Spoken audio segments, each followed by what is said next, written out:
Good morning बच्चों, कैसे हैं आप सभी। मैं आपकी विज्ञान की अध्यापिका आज आपको आपकी पुस्तक का पाठ 9 पढ़ाने जा रही हूँ, जिसका नाम है जंतुओं में परिसंचरण तंत्र व उत्सर्जन तंत्र। तो चलिए बच्चों, शुरू करते हैं आज का पाठ।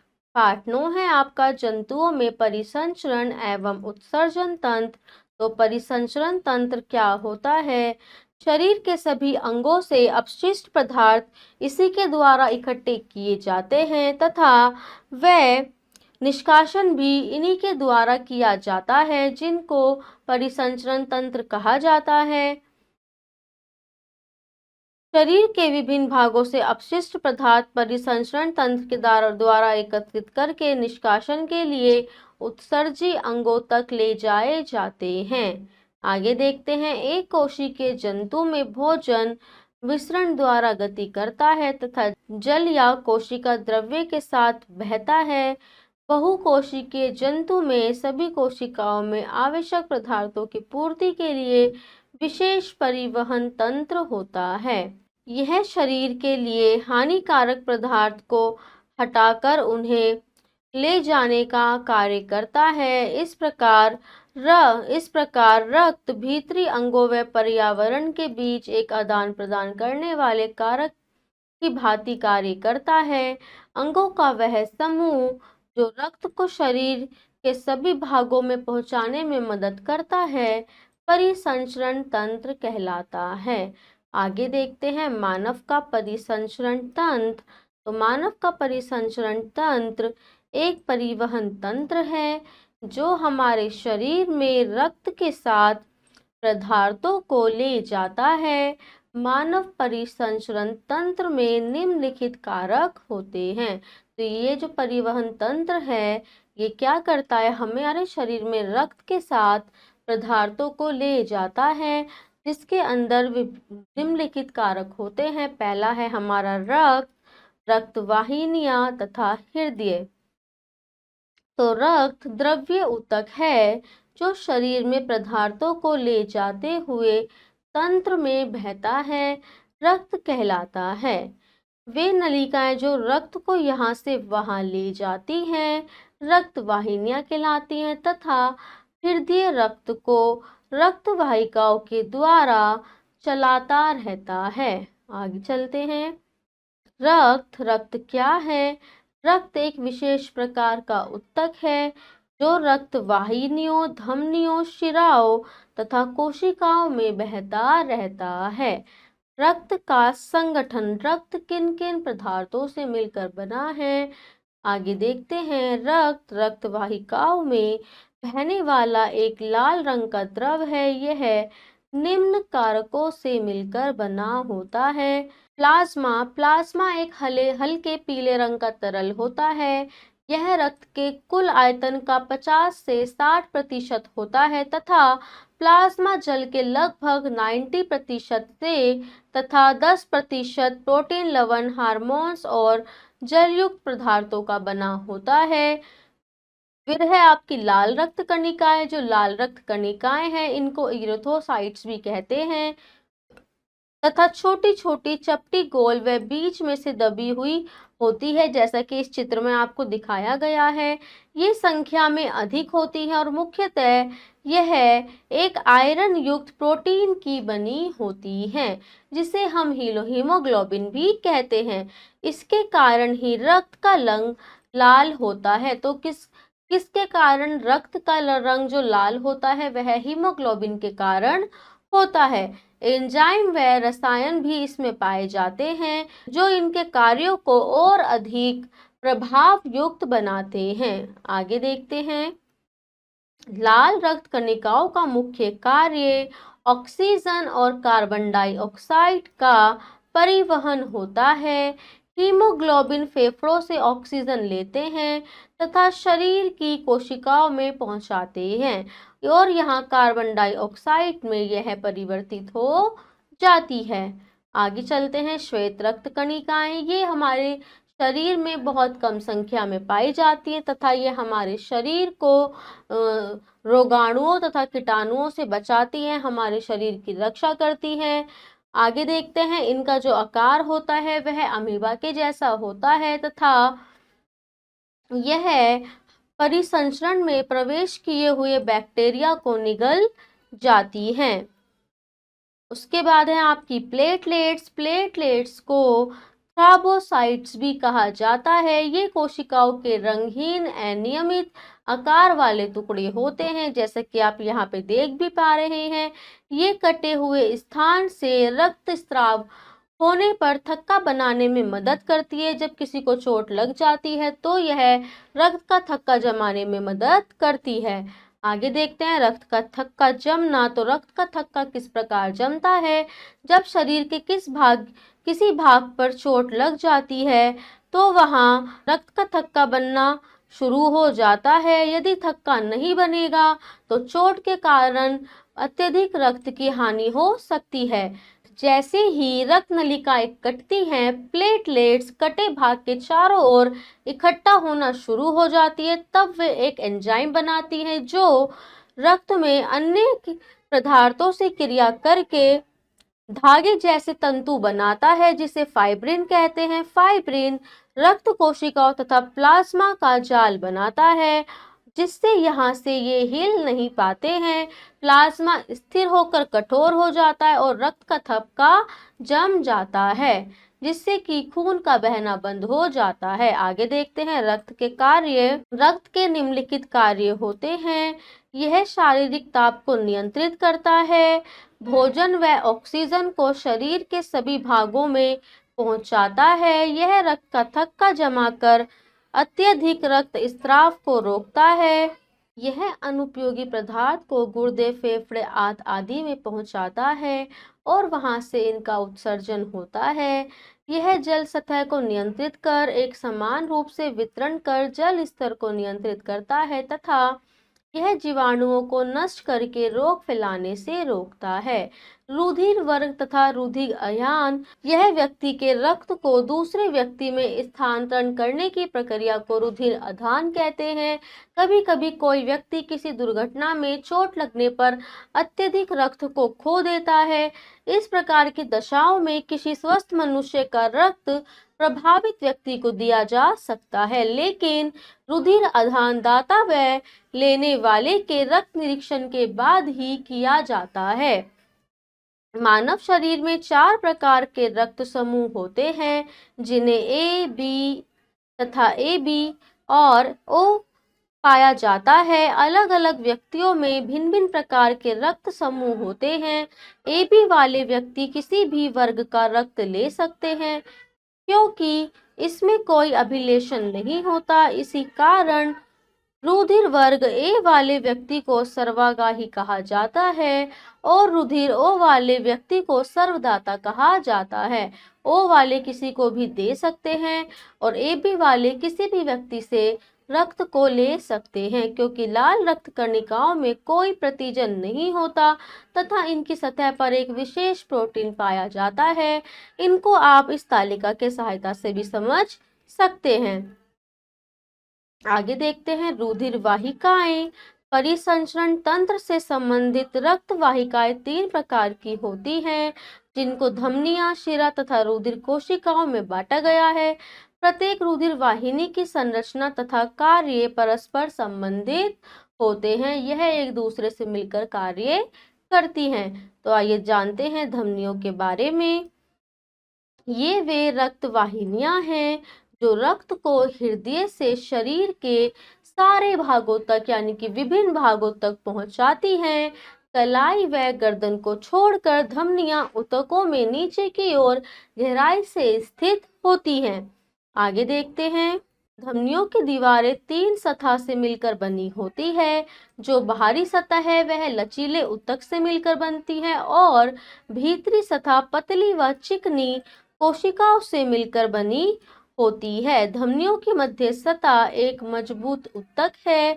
जब हृदय धड़कता है तो धमनियों की चिकनी दीवारें प्रत्येक समय पर अपने अंदर रक्त भरने के लिए फूल जाती हैं और उनके मजबूत ऊतक धीरे धीरे सिकुड़ते हैं। इससे रक्त धमनियों की लंबाई के चारों ओर तथा कोशिकाओं की ओर निचुड़ जाता है। दो मुख्य धमनियां हैं, मुख्य धमनी महाधमनी तथा पल्मोनरी धमनी है तथा महाधमनी शरीर की सबसे बड़ी रक्त वाहिका होती है। फिर है आपकी शिराएं। शिराएं शरीर के सभी भागों में शुद्ध रक्त को अशुद्ध पदार्थों के सहित हृदय में वापस पहुंचाती हैं। शिराएं त्वचा के सतह के पास ही स्थित होती हैं। हमारे हाथों व पैरों में हरी नीली रेखाओं के रूप में शिराएं देखी जाती हैं। शिराएं रक्त कोशिकाओं पर निकलती हैं और प्रारंभ में यह बहुत छोटी होती हैं, जिनको शिराएं कहा जाता है। आगे चलते हैं। दो बड़ी शिराएं हैं जो कि अग्र महाशिरा एवं पश्च महाशिरा है। शिराओं में एक मार्ग वाले कपाट होते हैं जो हृदय के दोनों ओर खुले हैं। कपाट रक्त को पीछे की ओर नहीं बहने देते हैं। धमनी तथा शिरा में अंतर। तो धमनी और शिरा में कुछ अंतर हैं। धमनी हृदय से संपूर्ण शरीर में रुधिर का परिसंचरण करती है। शिरा संपूर्ण शरीर में हृदय तक रुधिर का परिवहन करती है। फुफ्फुस महाधमनी को छोड़कर सारी ध्वनियां शुद्ध या ऑक्सीकृत रुधिर का परिवहन करती हैं, जबकि शिरा में फुफ्फुस महाशिरा को छोड़कर शेष शिराएं अशुद्ध या ऑक्सीजन स्थिर का परिवहन करती हैं। ये त्वचाओं में गहराई तक स्थित होती हैं और ये त्वचा के ठीक नीचे स्थित होती हैं। धमनियां मोटी दीवार की होती हैं जो लाल रंग की होती हैं और शिराएं पतली दीवार की होती हैं जो नीले रंग की दिखाई देती हैं। तो ये यहाँ पे कुछ अंतर दिए गए हैं धमनी और शिरा के अंदर। आगे चलते हैं। रुधिर कोशिकाएं। रुधिर कोशिकाएं क्या हैं? तो सबसे छोटी पतली दीवार वाली रुधिर वाहिनियां रक्त कोशिकाएं कहलाती हैं। ये धमनियां व शिरों को जोड़ती हैं और ऑक्सीजन व भोजन अन्य पदार्थ रक्त कोशिकाओं के द्वारा रुधिर से ऊतकों में जाते हैं। ऊतकों से कार्बन डाइऑक्साइड और अनुपयोगी पदार्थ रक्त कोशिकाओं के द्वारा गुजरते हैं तथा रुधिर धारा में प्रवेश करते हैं। आगे देखते हैं। हृदय। मनुष्य का हृदय हाथ की मुट्ठी के आकार का मजबूत एवं शंक्वाकार पेशीय अंग है जो फेफड़ों के बीच कुछ बाईं ओर स्थित है। मानव हृदय 4 प्रकोष्ठ वाला होता है। ऊपरी 2 प्रकोष्ठ हृदय गुहा तथा निचले 2 प्रकोष्ठ निले कहलाते हैं। ऊपरी प्रकोष्ठ आलिंद कहलाते हैं तथा निचले कोष्ठ निले दाया आलिंद व बाया निले कहलाते हैं। आगे चलते हैं। हृदय मांसपेशियों का बना है। विभिन्न हृदय कोष्ठों में दीवार की मोटाई इस क्रिया को परावर्तित करती है। आलिंद की मांसपेशियां पतली होती हैं क्योंकि वह रक्त को अपने नीचे नीलों से कम दूरी पर पंप करती है। आगे देखते हैं। दाएं नीले की मांसपेशियां आलिंदों की अपेक्षा अधिक मजबूत होती हैं क्योंकि ये रक्त को शरीर में चारों तरफ पंप करती हैं। फिर है आपका रक्त परिसंचरण। तो रक्त परिसंचरण हृदय रक्त की पंपिंग क्रिया द्वारा पूरे शरीर में परिसंचरित होता है। कार्बन डाइऑक्साइड की अधिकता वाला अशुद्ध रक्त शरीर के विभिन्न भागों में सबसे बड़ी शिरा जो कि हमारी अग्र महाशिरा या पश्च महाशिरा के द्वारा इकट्ठा किया जाता है तथा दाएं आलिंद में इसको पहुंचा दिया जाता है। यहाँ से रक्त दाएं नीले में जाता है तथा पल्मोनरी ध्वनि या फुफ्फुस ध्वनि में इकट्ठा हो जाता है। इस ध्वनि से होकर रक्त फेफड़ों में लाया जाता है और गैसों का आदान प्रदान फेफड़ों में होता है। शुद्ध रक्त पल्मोनरी शिरा द्वारा बाएं आलिंद में ले जाया जाता है।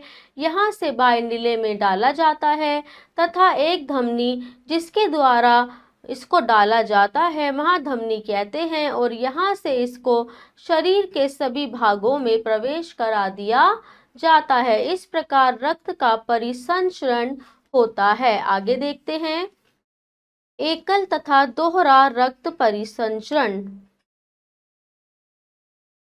मछली में एकल परिसंचरण होता है। रक्त हृदय से गलफड़ों में बहता है। जो खून है वह हृदय से गलफड़ों में जाता है और धीरे धीरे पूरे शरीर में हृदय में एक गोलिकीय पथ में वापस पहुंचता है। एकल परिसंचरण में हृदय के 2 कोष्ठ होते हैं। आगे देखते हैं स्तनधारियों एवं पक्षियों में दोहरा परिसंचरण होता है। पल्मोनरी परिसंचरण में रक्त पहले हृदय से फेफड़ों में जाता है, उसके बाद वापस हृदय में जाता है। और सिस्टमैटिक परिसंचरण में रक्त हृदय से पूरे शरीर में संचारित होता है, वापस बाद में वह हृदय में आता है। इस प्रकार के दोहरे रक्त परिसंचरण के लिए हृदय के अंदर 4 कोष्ठ होते हैं। आगे चलते हैं हृदय स्पंदन तथा नाड़ी। तो हृदय पल्मोनरी परिसंचरण के सिकुड़ने व फैलने से स्पंदन करता है। जो हमारा हृदय है वो पल्मोनरी परिसंचरण के सिकुड़ने और फैलने से धड़कता है। जब ये सिकुड़ती हैं तो कुछ रक्त हृदय से बाहर निचुड़ता है और जब वह फैलती हैं तो हृदय बड़ा हो जाता है। हृदय स्पंदन में बारी बारी से हृदय मांसपेशियां सिकुड़ती व फैलती हैं। आगे देखते हैं एक वयस्क मनुष्य का हृदय 1 मिनट में 60 से 80 बार धड़कता है, जबकि शिशु का हृदय 1 मिनट में 90 से 100 बार स्पंदन करता है। क्षमता से अधिक कार्य जैसे भागने कूदने साइकिल चलाने पर हृदय की जो स्पंदन दर है वह बढ़ जाती है और उत्तेजित होने पर तनाव में ऐसा होता है, यह सोने व आराम करने पर घट जाती है। इसको मापने के लिए स्टेथोस्कोप का प्रयोग किया जाता है।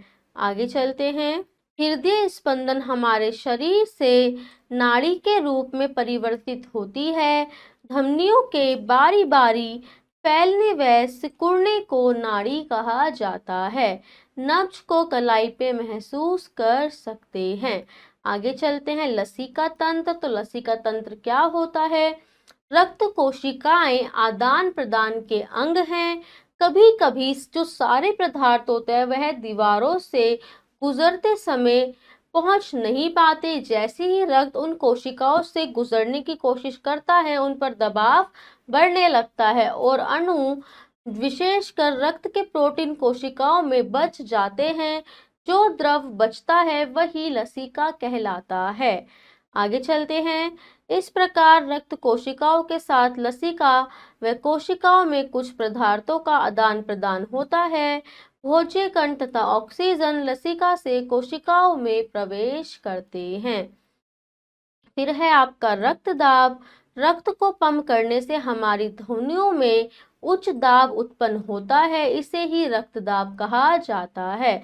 जब हम कोई काम करते हैं तो हृदय स्पंदन बढ़ने पे रक्त का दाब भी बढ़ जाता है। आगे चलते हैं जंतुओं में उत्सर्जन। तो जंतुओं में उत्सर्जन किस प्रकार होता है? पहले तो आपको पता होना चाहिए कि उत्सर्जन क्या है। तो हमारे शरीर से अपशिष्ट पदार्थों का उत्सर्जी अंगों द्वारा निष्कासन उत्सर्जन कहलाता है। तो यह किस प्रकार किन किन अंगों द्वारा होता है आइए देखते हैं। जंतुओं के शरीर में विभिन्न जीव रासायनिक क्रियाकलापों के दौरान अत्यधिक अपशिष्ट उत्पाद बनते हैं और अपशिष्ट पदार्थ शरीर के लिए हानिकारक होते हैं। इनकी सांद्रता बढ़ जाती है तथा यह जहरीले हो जाते हैं। इनको शरीर से बाहर निकाल दिया जाता है। इस प्रकार की क्रिया को उत्सर्जन कहते हैं।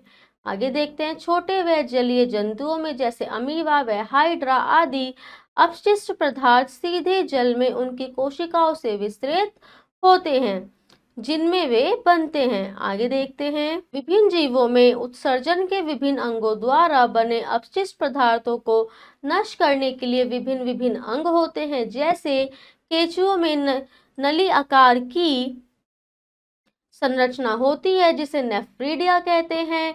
वे शरीर की बाहरी दीवार पर उपस्थित रिक्तिकाओं से अपशिष्ट पदार्थ को निकालती हैं।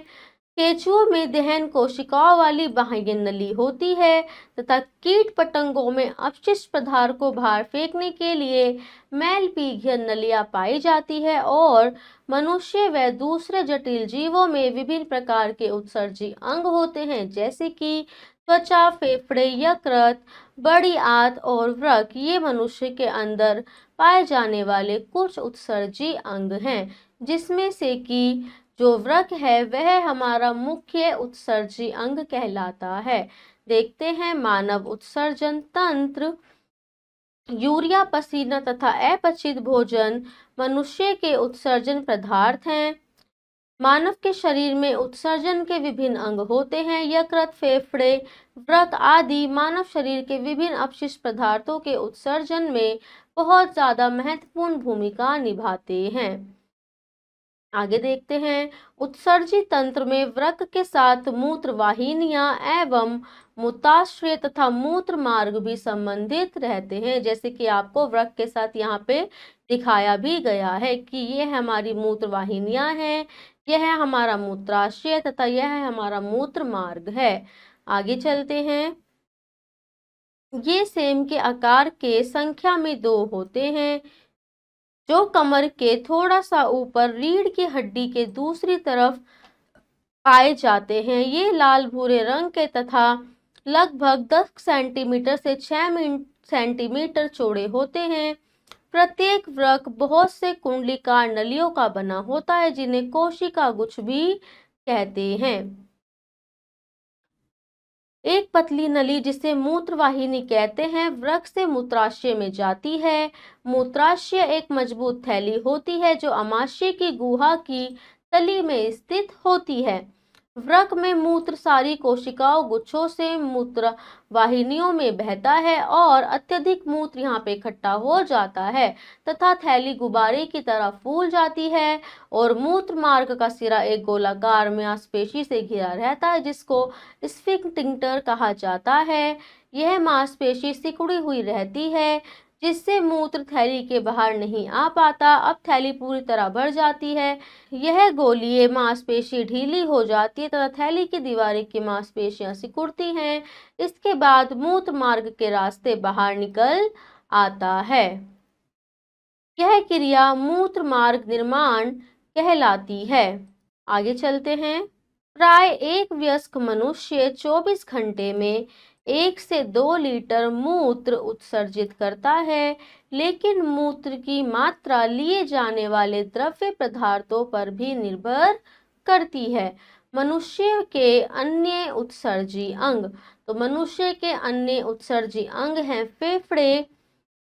श्वसन की क्रिया में शरीर की कोशिकाओं द्वारा कार्बन डाइऑक्साइड व जल बनाते हैं, उन्हें फेफड़ों में पहुंचाते हैं तथा सांस छोड़ने पर अत्यधिक जल तथा जल वाष्प के रूप में फेफड़ों से निकलने पर कार्बन डाइऑक्साइड निकलती है।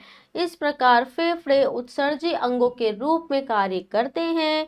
फिर है आपकी त्वचा। त्वचा के द्वारा हमारे शरीर से अन्य प्रकार के वेस्ट पदार्थ या अपशिष्ट पदार्थ निकलते हैं, जैसे कि पसीना। आपने अपनी त्वचा में से बहुत ज्यादा पसीना आते हुए देखा होगा।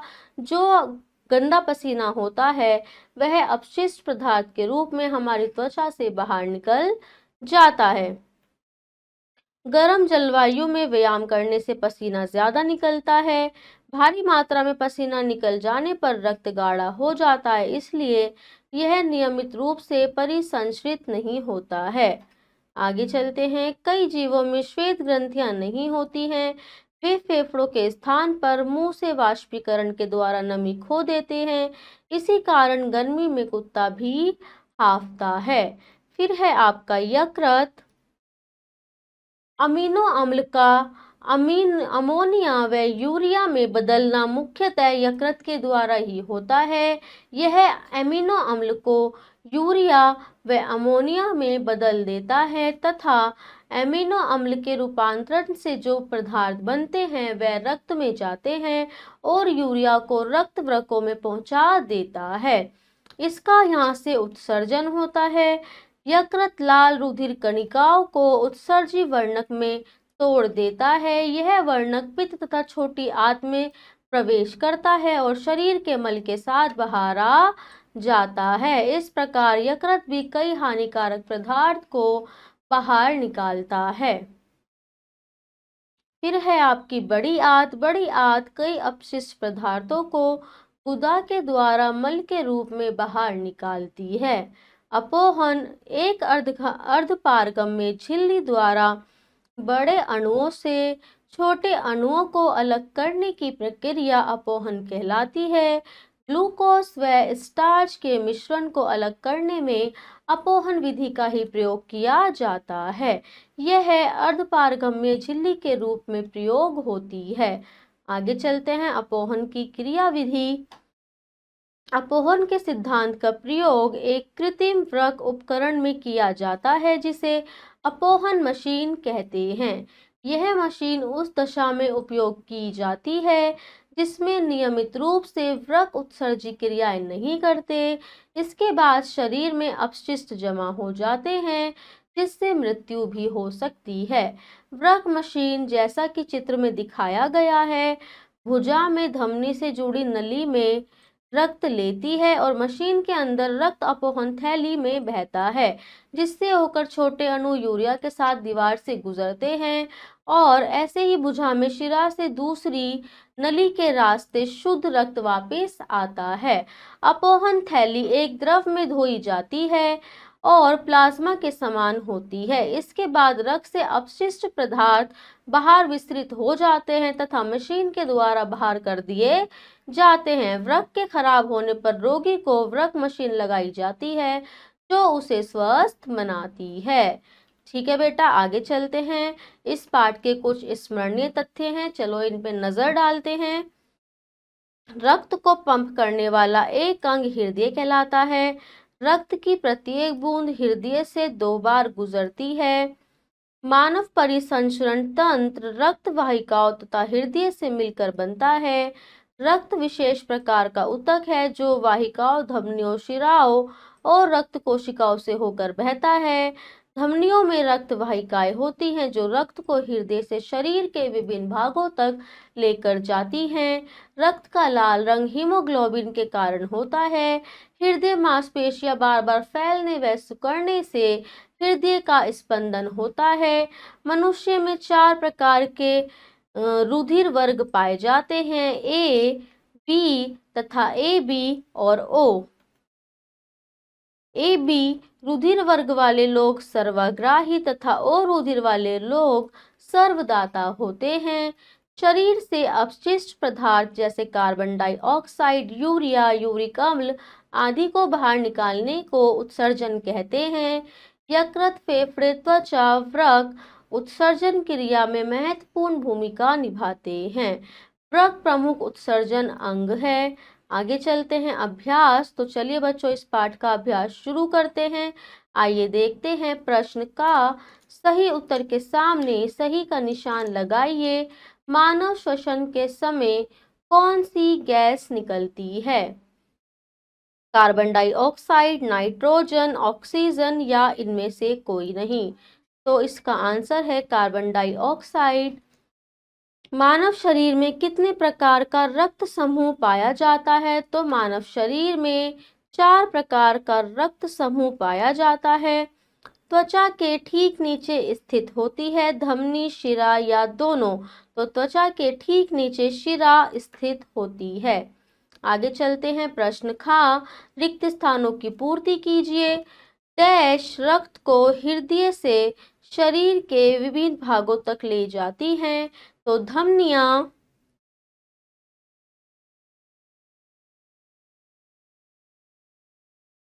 रक्त को हृदय से शरीर के विभिन्न भागों तक ले जाती हैं।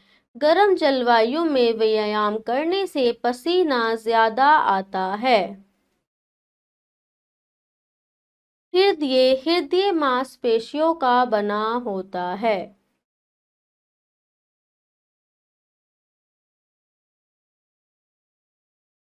आगे चलते हैं। शरीर में किसी भाग के कट जाने पर रक्त का थक्का जमा देती हैं प्लेटलेट्स।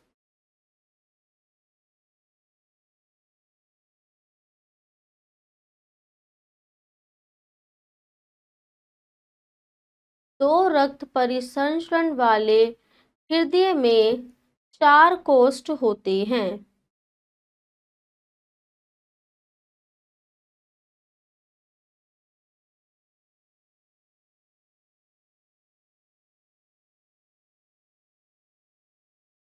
आगे देखते हैं प्रश्न गा। सही वाक्य के सामने सही तथा गलत के सामने गलत का निशान लगाइए। प्लेटलेट्स थक्का बनाती हैं, सही। श्वेत रक्त कणिकाएं संख्या में अधिक होती हैं, गलत। शिरा एक वाहिका है जो रक्त को हृदय की ओर लेके जाती है, सही। शरीर से अपशिष्ट पदार्थों का बाहर निकलने वाले तंत्र को परिसंचरण तंत्र कहते हैं, गलत। हाइड्रा से विसरण के द्वारा उत्सर्जन होता है, सही। प्रश्न घ। निम्नलिखित प्रश्नों के उत्तर दीजिए। तो बेटा आप इन्हें स्वयं के द्वारा घर पर ही करेंगे। तो बेटा ये पाठ आपका यहाँ पे समाप्त होता है। मैं आशा करती हूँ आपको अच्छे से यह पाठ समझ आया होगा। तो चलिए बच्चों, मिलते हैं अपनी अगली वीडियो में। तब तक के लिए आप खुश रहिए, स्वस्थ रहिए, पढ़ते रहिए। धन्यवाद।